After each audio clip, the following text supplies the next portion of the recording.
Merci. Gilles Savary.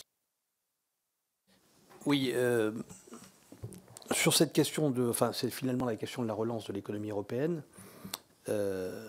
Bon, moi je pense que quand même, la Commission Juncker et la conjoncture aujourd'hui, enfin pas la conjoncture, un certain nombre de convergences de faits et de tendances lourdes font qu'on est dans une situation objective de relance, mais ça ne repart pas. C'est quoi la situation objective de relance? On peut guère faire plus sur les budgets publics en termes de déficit pour un certain nombre de pays. Quand on est keynésien, on peut constater qu'aujourd'hui, on est, pour la France, à 4,4% de déficit, on est au taquet du keynésianisme. Donc ça veut dire que ça ne marche pas bien, puisque ça ne relance pas. On est à des taux d'intérêt prêteurs historiquement bas. On est à un niveau de l'énergie, du prix de l'énergie extrêmement bas. Et on est enfin dans une politique de relance quantitative monétaire. Bon. Donc ça veut dire que les problèmes sont quand même un peu ailleurs.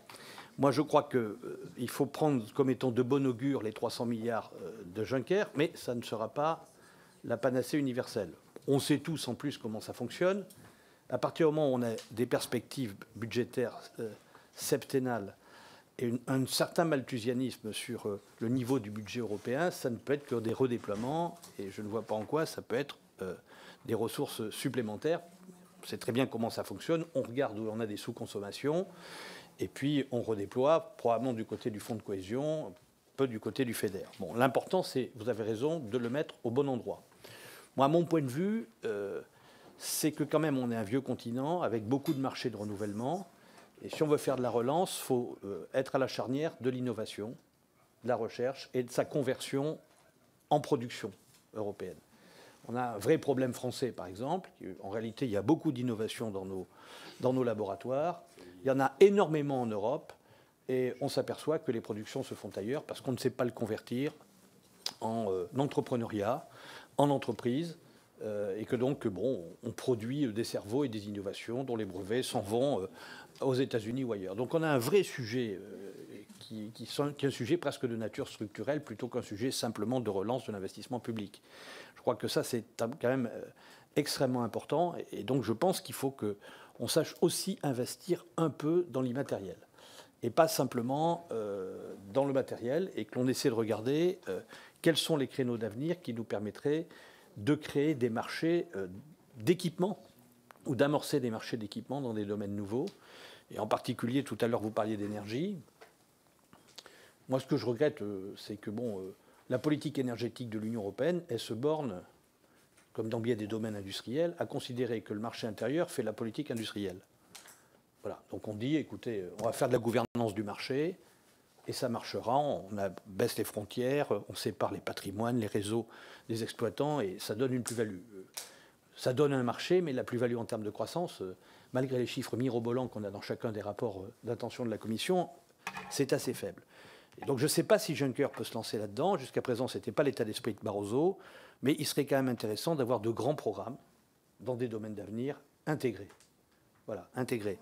Pas simplement de la distribution de crédits européens à des projets nationaux, mais des grands programmes intégrés. Bon, par exemple, je ne sais pas si c'est crédible, mais la filière hydrogène, on a besoin probablement de l'accélérer.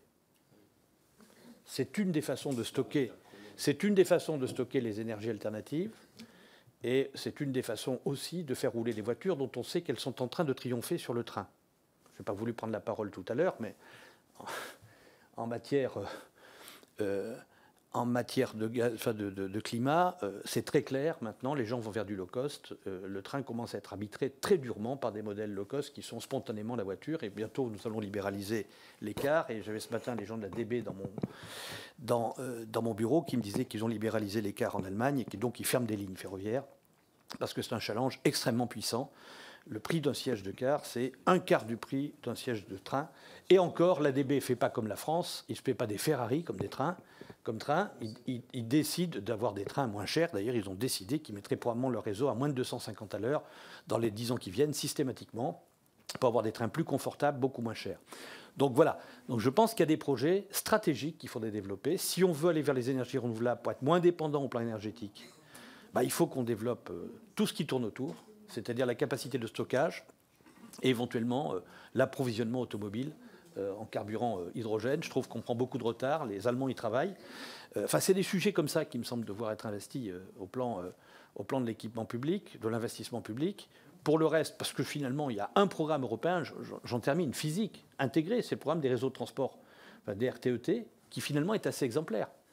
Quand on en fera le compte, il a fait un énorme travail d'interconnexion sur de l'investissement quasi direct de l'Union européenne. Parce que c'est un programme intégré. C'est un des rares programmes où, voilà, il y a le Lyon-Turin, il y a le Brenner, et puis il y a tout ce qui est beaucoup plus modeste. Moi, j'ai coordonné pendant 3 ans une ligne ferroviaire à travers 7 États membres pour la mettre à 140 à l'heure. Ça fait beaucoup de chantiers, ça dure longtemps, c'est très utile.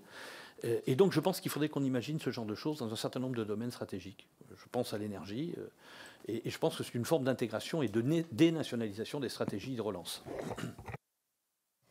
Merci bien.